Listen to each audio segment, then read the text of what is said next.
Hello everyone, आज continue करेंगे हम लेटर वैदिक पीरियड। कल हमने पढ़ा था ऋग्वैदिक पीरियड।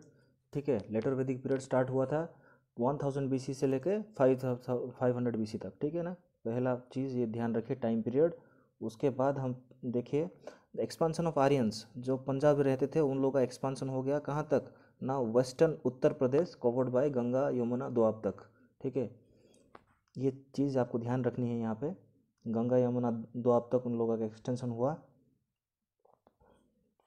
फिर पॉलिटिकल ऑर्गेनाइजेशन, जो किंग था ऋग्वैदिक पीरियड में उसको क्या बोलते थे हम लोग, राजा, राजन। ठीक है, और यहाँ पे किंग को क्या बोला जाता है कि सम्राट। ठीक है, ये चीज़ ध्यान ध्यान रखिए, सम्राट नाम बदल गया है यहाँ पे। और king's position was strengthen by rituals like Ashvamedha and Vajapeya yajnas. ये दो यज्ञ होते थे यहाँ पे, एक वाजपेय दूसरा अश्वमेध। ये दो यज्ञ होते थे to strengthen the position of the king. राजा की पोजीशन को स्ट्रेंथन करने के लिए ये दो यज्ञ किया जाता था। सोसाइटी कैसी थी वहाँ पे, सोसाइटी का डिवीज़न हो गया। ठीक है, जो 4 वर्ण की शुरुआत लेटर ऋग्वैदिक पीरियड से स्टार्ट हुआ था। ब्राह्मण, क्षत्रिय, वैश्य, शूद्र, आपको पता होगा। द इंस्टीट्यूशन ऑफ गोत्र भी वहीं से स्टार्ट हुआ है, गोत्र। ठीक है, और गोत्र क्या होता है, डिसेंड्स फ्रॉम कॉमन एंसेस्टर्स। ठीक है, जिनके पूर्वज सेम होंगे उनका गोत्र भी सेम होगा।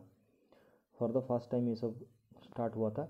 और ये जो चीज़ मैं कल बोल रहा था ये देखने वाली चीज़ है। ठीक है, पोजीशन ऑफ वुमेन कैसा था, यहाँ पे ख़राब होने लगा। देखो, पोजीशन ऑफ वुमेन डिटेरियोरेटेड, खस्ता होने लगी हालत वुमेन की। लास्ट टाइम ऋग्वैदिक पीरियड में अच्छा था उन लोगों का हालत, अभी खस्ता हालत थी। ठीक है, ये थोड़ा ध्यान रखना है, वो क्वेश्चन पूछ भी लेता है ऐसे ही। अभी पढ़ेंगे थोड़ा इकोनॉमी के बारे में। इकोनॉमी कैसा था, देखो, शहर की शुरुआत हुई। ठीक है, beginning of town and settled life, शहर की शुरुआत और अच्छी ज़िंदगी चलने लगी। Agriculture was the main livelihood. वहाँ पे क्या था, पास्टोरल एंड एग्रीकल्चर। पास्टोरल और उनका फर्स्ट क्वेश्चन था ऋग्वैदिक पीरियड में। यहाँ पे agriculture was the main livelihood, इसको ध्यान रखना है। Wheat and rice are the staple crops here. Wheat and rice staple crop बन गया। ठीक है, ब्रीही बोलते हैं उसको वो ओल्ड लैंग्वेज में। लेकिन ऋग्वैदिक पीरियड में क्या था, बार्ली था। ठीक है ना, बार्ली था। और बार्ली को क्या बोलते थे, यावा बोलते थे, है कि नहीं। ये थोड़ा कंपेरेटिवली आप पढ़िए। Barley was staple food of Rigvedic time, but wheat and rice और ब्रीही is the food of staple crop of later Vedic period. ये थोड़ा ध्यान रखना है। ठीक है, ये जो new occupation like iron smith, copper smith and jewel work emerged, मतलब नए नए काम जैसे कि लोहे का काम और कॉपर का काम। ठीक है, ज्वेल वर्क मतलब गहनों का काम, ये सब स्टार्ट हुआ था उस टाइम पे। Weaving was reserve for women, ये जो सिलाई और बुनाई का काम औरतों को दिया गया था उस टाइम पे। ठीक है ना।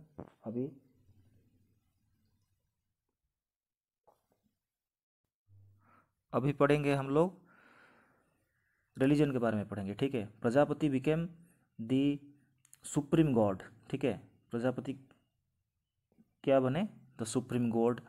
And followed by Rudra, animal के गॉड रुद्र, एनिमल के गॉड रुद्र बने। और वहाँ पे प्लांट के गॉड कौन थे ऋग्वैदिक पीरियड में, सोमा, याद है कि नहीं। फिर lord Vishnu, preserver and protector of people, Vishnu बने preserver and protector of people. और वहाँ पे इंद्र थे, इंद्र वॉज दी डिविनिटी। ठीक है, कंपैरेटिवली पढ़िएगा फिर अच्छे से याद रहेगा, नहीं तो बड़ा मुश्किल होता है याद रखना। आइडोलेटरी बिगन इन दिस पीरियड, वहाँ पे था क्या आइडोलेटरी, मतलब मूर्ति पूजा था क्या, नहीं। तो idolatry began in later Vedic period only. पुषाणो who looked after the cattles was god of Shudras. पुषाणो who looked after the cattles मतलब गाय भैंसों का जो गॉड, पुषाणो। ठीक है, ऐसा याद रखना है। Sacrifices rather than prayers became more important. यहाँ पे जो सेक्रीफाइस मतलब बलि देना, ये सब यहाँ पे शुरुआत हो गई थी। चलो अभी पढ़ते हैं वैदिक लिटरेचर के बारे में। वैदिक लिटरेचर स्टार्ट होता है वेद से।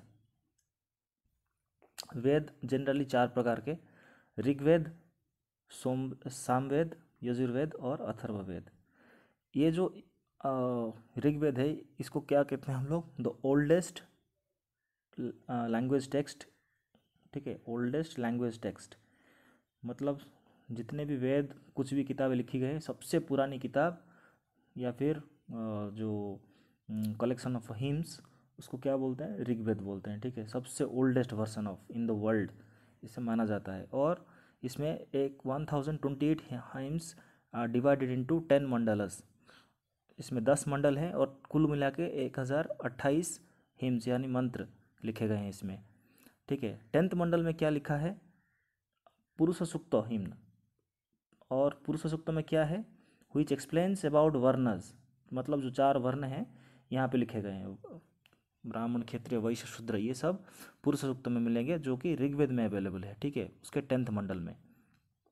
और इसके 10 मंडल के बारे में मैं अभी बताने जाऊँगा, आपको बताऊँगा। ठीक है, आपको 3rd मंडल में क्या लिखा है? गायत्री मंत्र। ये थोड़ा इंपॉर्टेंट है, कौन से मंडल में आपको गायत्री मंत्र देखने को मिलेगा, इसे पूछा गया ये एग्जाम में। ठीक है, गायत्री मंत्र, गायत्री मंत्र 3rd मंडल, ये इम्पोर्टेंट है। ठीक है, फिर गायत्री मंत्र में किसको प्रेज किया गया है? सन गॉड को। ये सारी चीज़ें आपको ध्यान रखनी होंगी। फिर सामवेद आता है। सामवेद में क्या इंपॉर्टेंट है ना? ध्रुपद राग। क्वेश्चन ऐसे आएगा कि ध्रुपद राग कौन से वेद में आपको मिलेगा? सामवेद, यजुर्वेद, अथर्ववेद ऑप्शन रहेगा, तो आपको सामवेद टिक करना है। It is a book of chants, इसमें खाली चैंटिंग किया गया है सारे बुक में, सामवेद है। फिर नेक्स्ट आता है Yajurveda, contains hymns and rituals. Yajurveda next उस, और यहाँ पे क्या सैक्रिफाइस के बारे में लिखा है कि नहीं? रिचुअल्स एंड सैक्रिफाइस मतलब बलिदान करना, ये सब रिचुअल्स, इसके बारे में ये सब चीज़ें यजुर्वेद में आपको पढ़ने को मिलेंगी। Atharvaveda, charms and spells to ward off evils and diseases, मतलब बीमारियों के बारे में, मतलब उसको कैसे ख़त्म किया जाएगा, उसको अथर्ववेद में लिखा गया है। ठीक है, नेक्स्ट चलते हैं ब्राह्मणस। ये क्या है Brahmanas? They explain the hymns of Vedas. ये ब्राह्मणस क्या है ना? जो वेद में जितने भी मंत्र वगैरह सब थे उसको एक्सप्लेन करती हैं ब्राह्मणस। कंटेन्स रिचुअलिस्टिक फॉर्मूले and explains the social and religious meaning of rituals, मतलब सामाजिक और धार्मिक मतलब ऑफ रिचुअल्स, उसको ये एक्सप्लेन करती हैं। ठीक है, each Veda has several Brahmanas attach to each, मतलब ऋग्वेद में देखो ये सब एग्जाम में पूछे जाने वाली चीज़ें हैं। ऋग्वेद में जो ब्राह्मण है उसको क्या बोलते हैं? कोशिटाकी एंड ऐतारेया, ये जो 2 वर्ड्स हैं देखिए राइट साइड में। यजुर्वेद में ताइतिरिया एंड सतपथ, सतपथ एंड ताइतिरिया। सामवेद में पंचविश एंड जामिनेय। ठीक है, ये 2 वर्ड्स। और अथर्ववेद में गोपथ। ये जो राइट साइड में जितने वर्ड्स लिखे हैं वो सब ब्राह्मणस हैं और associated with Rigveda, Yajurveda, Samaveda and Atharvaveda respectively. इसको आप एक स्क्रीनशॉट लेके आराम से रखिए या फिर बार बार पढ़िए, याद रहेगा, एग्जाम में पूछे जाने वाले इंपॉर्टेंट क्वेश्चन बन सकते हैं इसमें से। ठीक है, नेक्स्ट चलते हैं अरण्यक। ये अरण्यक क्या होता है? ये लिखा गया है, एक जो टेक्स्ट है ये, because they were written mainly for hermits and students living in the jungle. ठीक है, किसके लिए ना? स्टूडेंट्स लिविंग इन जंगल, उनके लिए लिखा गया टेक्स्ट है। अरण्य का मतलब तो सबको पता होगा, फॉरेस्ट मतलब जंगल।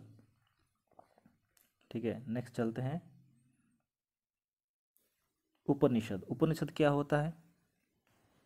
Philosophical text emphasising value of right belief and knowledge, सही विश्वास और ज्ञान की जो एम्फसाइज करता है, जो उसको बारे में बताता है, उसको उपनिषद बोलते हैं। क्रिटिसाइजिंग रिचुअल्स एंड सैक्रिफाइसेस, यहाँ पे क्या किया गया है? क्रिटिसाइज करते हैं किसको? Rituals and sacrifice. वेद में सैक्रिफाइस के बारे में बताया गया है और रिचुअल्स के बारे में बताया गया है, उसको ये क्रिटिसाइज करता है, ठीक है, उपनिषद। तो ऐसा भी क्वेश्चन आ सकता है कि which of this following criticises the rituals and sacrifices, तो आपका आंसर रहेगा उपनिषद, ठीक है। ये सब ध्यान देना चाहिए और क्वेश्चन ऐसे ही बनता है, ऐसी छोटी छोटी बातें ही पूछी जाते हैं, हम लोग कर नहीं पाते हैं क्योंकि हम लोगों ने ध्यान नहीं दिया होता है। 108 नंबर्स ऑफ उपनिषद्स, ठीक है, ये चीज़ याद रखिए आप, पूछते हैं वो कभी कभी कितने नंबर्स के हैं, 108 नंबर्स। और सबसे पुरानी वाली उपनिषद कौन सी है? उसको बृहद अरण्यक बोलते हैं, बृहद अरण्यक, ठीक है, ओल्डेस्ट उपनिषद। फिर आता है, और इसको क्या भी बोल सकते हैं, वेदांत। वेदांत तो किसका नाम है, ऐसा भी क्वेश्चन आता है, वेदांत किसका नाम है, किस इनमें से which of the following is called as Vedanta, तो आंसर होगा आपका उपनिषद, ठीक है। मैंने बता दिया आपको कैसे पढ़ना है, समझ लीजिए और याद करने की कोशिश कीजिए। फिर स्मृतिज। स्मृति क्या है? Explains rules and regulations in Vedic life. These are Manusmritis, the first law book. स्मृति सब क्या है? एक मनुस्मृति है, मतलब लॉ बुक, जो नियम कानून के बारे में बात करते हैं। फिर लिखा गया है नरदस नारद स्मृति, सॉरी, नारद स्मृति, यज्ञवाल्क्य स्मृति एंड परशरा स्मृति। नारद स्मृति, यज्ञवाल्क्य स्मृति एंड परशरा स्मृति, ये तीनों स्मृति उस टाइम पे अवेलेबल थी, ठीक है। फिर इसको याद रखिए क्योंकि वो पूछेगा which of the following is not a smriti, तो ऐसे ही क्वेश्चन आते हैं और आप लोग एग्ज़ाम में अटेंड नहीं कर पाते हैं, ठीक है। फिर आइए चलिए वेदांग के बारे में पढ़ते हैं। Vedangas, these are the limbs of Vedas and are 6 in numbers. 6 प्रकार के वेदांग हैं। शिक्षा, ठीक है, पहला वाला शिक्षा है जिसको हम बोलते हैं प्रोनाउंसिएशन। फिर कल्प, रिचुअल्स, व्याकरण, ग्रामर, निकृप्त एटिमोलॉजी। एटिमोलॉजी मतलब इवोल्यूशन ऑफ वर्ड्स, ठीक है, कैसे शब्दों का शुरुआत हुआ, कैसे विकल्प, फिर शब्दों का विकल्प बना और आगे जाके प्रोग्रेस करके ये सब कैसे चेंज हो गई, ये सारे वर्ड्स, ये वर्ड के बारे में बताया जाता है इसमें, एटिमोलॉजी, निकृप्त। फिर छंद जिसको बोलते हैं मैट्रिसेस। फिर ज्योतिष यानी एस्ट्रोलॉजी। ये सब वेदांग है, 6 Vedang, okay, 6 limbs, okay. Next चलिए पुराण के बारे में पढ़ते हैं।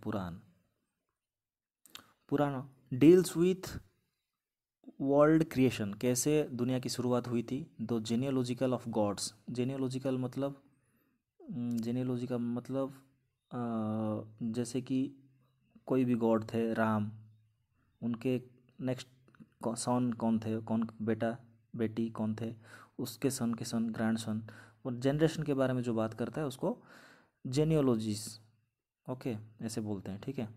God of and rishis and royal dynasties, मतलब deals with world creation, the genealogies of god, rishi and royal dynasty, पुराना बात करता है। 18 फेमस पुराण है यहाँ पे, ठीक है, 18 नंबर्स ऑफ पुराण है। और सबसे पुराना वाला कौन सा है? मत्स्य पुराण, दो is the oldest Puranic text. आपको क्या क्या याद रखना है? पुराण किसके बारे में बात करता है? वर्ल्ड क्रिएशन के बारे में बात करता है। फिर जेनेलॉजीज ऑफ गॉड्स, मतलब वंश के बारे में बात करता है। God, rishi and royal dynasty, ये तीनों के बारे में डिटेल्स देता है वो, कि कौन से वंश में कौन कौन थे, सबसे पुराने से लेके नए तक। और Matsya was the oldest Puranic text. फिर बात करते हैं दर्शन की। कितने दर्शन स्कूल, मतलब how many schools of Indian philosophy are there, मतलब 6 स्कूल्स, ये एक इम्पोर्टेंट क्वेश्चन है। 6 स्कूल्स ऑफ इंडियन फिलोसफी या दर्शन है। षढ़ दर्शन बोलते हैं उनको, क्या बोलते हैं? षढ़ दर्शन, षढ़ मतलब 6। क्या क्या है ये सब? नया दर्शन या न्याय दर्शन, पहला वाला जिसको लिखा था गौतम ने। फिर वैशेषिका दर्शन जिसको लिखा था कन्नड़ा ऋषि ने। फिर संख्या दर्शन कपिला लिखा था। और योग दर्शन पतंजलि ने। और पूर्वा मीमांसा जामिनी, उत्तर मीमांसा भद्रायन या फिर व्यास। ठीक है, ये जो कुछ पार्ट है कम से कम 100 बार एग्ज़ाम में आया होगा, ये बार बार पूछते रहते हैं हर एग्ज़ाम में, तो इम्पोर्टेंट वाली चीज़ है ये। ठीक है, फिर आता है उपवेद। उपवेद क्या है? 4 उपवेद, 4 वेद हैं, ऋग्वेद, सामवेद, यजुर्वेद, अथर्ववेद, उनका उपवेद। ठीक है, इसमें लिखा गया देखिए, पहला उपवेद धनुर्वेद है, वो किसका उपवेद है? यजुर्वेद का। फिर आया गांधार्व वेद, वो किसका है? न सामवेद का है। शिल्पवेद किसका है? अथर्ववेद का। शिल्पवेद, अथर्ववेद। आयुर्वेद किसका है? ना ऋग्वेद का। ठीक है, ये चारों उपवेद और वेद आपको इन ऑर्डर याद रखना है। चलिए, और किस में क्या लिखा है देखिए, धनुर्वेद में क्या लिखा है? Art of warfare. जैसे धनु, धनु मतलब तीर चलाने के लिए जो यूज़ किया जाता है, धनु। फिर तो आपको याद रहेगा कि वार के लिए यूज़ होगा। गांधारवेद, इसमें क्या था ना? Art and music. ठीक है, शिल्पवेद में क्या लिखा है? शिल्प, आर्किटेक्चर। ठीक है, शिल्पवेद में आर्किटेक्चर के बारे में बोला गया है। आयुर्वेद में मेडिसिन के बारे में बोला गया है। ठीक है, आयुर्वेद ऋग्वेद का एक उपवेद है, इतना आपको याद रखना होगा। ठीक है, ऐसे क्वेश्चंस एग्जाम में आएंगे। फिर आता है एपिक्स। एपिक मतलब जो बड़ी कहानियाँ हैं, सबसे बड़ी बड़ी कहानियाँ हैं, उसको एपिक्स बोलते हैं। महाभारत किसने लिखा था? व्यास कवि। ठीक है, व्यास, ऋषि व्यास ने। तो Ved Vyas, okay, Rishi Ved Vyas. Mahabharata is called Jaya Samhita. देखिए, एग्जाम में पूछेगा कि जय संहिता किसी कौन से एपिक का नाम है, तो आप लिख पाएंगे? आपने पढ़ा नहीं होगा अच्छे से, तो जय संहिता। और सप्तसहस्री संहिता, सप्तसहस्री संहिता उसको ही बोलते हैं महाभारत को। 2 नाम है, जय संहिता और सप्तसहस्री संहिता। क्यों ऐसा बोला गया सप्तसहस्री? क्योंकि 1,00,000 वर्सेस इसमें हैं and are older than Ramayana. ये जो वेद व्यास की लिखी गई महाभारत है, वो वाल्मीकि की लिखी गई रामायण से कहीं पुरानी है। और इसमें रामायण में कितने वर्सेस हैं? 29,000 वर्सेस हैं। ठीक है,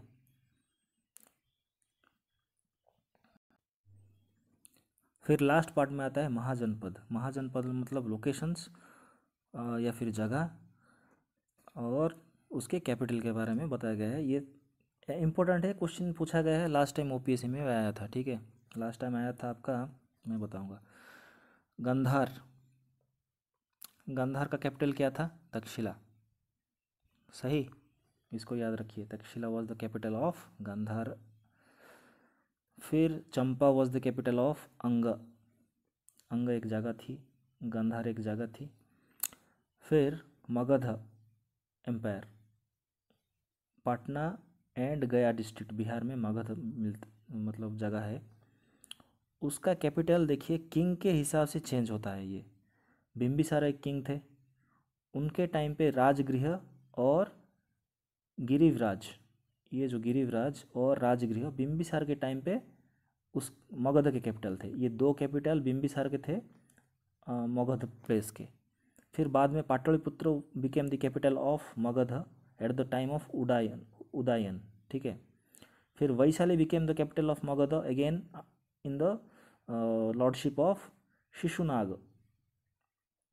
फिर Pataliputra again became the capital of Magadha at the reign of king Ashoka. बस ये इतना याद रखना है, ये थोड़ा इम्पोर्टेंट वाला है आपको। काशी, काशी वाराणसी डिस्ट्रिक्ट यूपी में आता है और उसका कैपिटल था वाराणसी। ठीक है, फिर वज्जी, ये लास्ट टाइम ओपीएससी में आया था, ओपीएससी 2020। वज्जिका वैशाली कैपिटल था, ठीक है। माल्ला, कुशीनगर एंड पावा, ये 2 कैपिटल थे। माल्ला जो साउथ ऑफ वैशाली डिस्ट्रिक्ट है उसको माल्ला बोलते हैं। कुशीनगर एंड पावा 2 कैपिटल थे। छेदी, ये सुतिवती नगर और Suktimati was the capital of Chedi. Vatsa, ये किसकी कैपिटल थी? नो सॉरी, ये उसका कैपिटल कौन था? कौशंबी, ठीक है।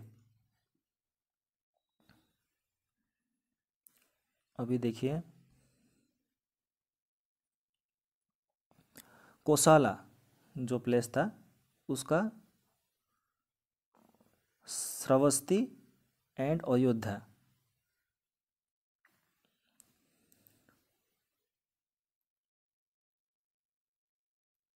श्रावस्ती एंड अयोध्या ये 2 कैपिटल थे। कुरु, उसका कैपिटल था हस्तिनापुर और इंद्रप्रस्थ, ठीक है। इंद्रप्रस्थ किसका कैपिटल था? कुरु। फिर अहिछत्र एंड काम्पिल्य, ये 2 कैपिटल किसके थे? पांचाल। फिर विराटनगर और बैरथ किसका कैपिटल था? ना मत्स्य, मत्स्य नाम की जगह। तो मथुरा किसका कैपिटल था? सूरसेनास। पटना किसका कैपिटल था? अस्माका। उज्जैन किसका कैपिटल था? अवंती। और राजापुर और हटाका ये किसका कैपिटल था? कंबोजा, ठीक है। इतना पढ़ो। नेक्स्ट वीडियो में हम पढ़ेंगे जैनिज्म एंड बुद्धिज्म के बारे में, ठीक है ना। ये वीडियो बहुत लंबा हो रहा है। चलिए मिलते हैं नेक्स्ट वीडियो में।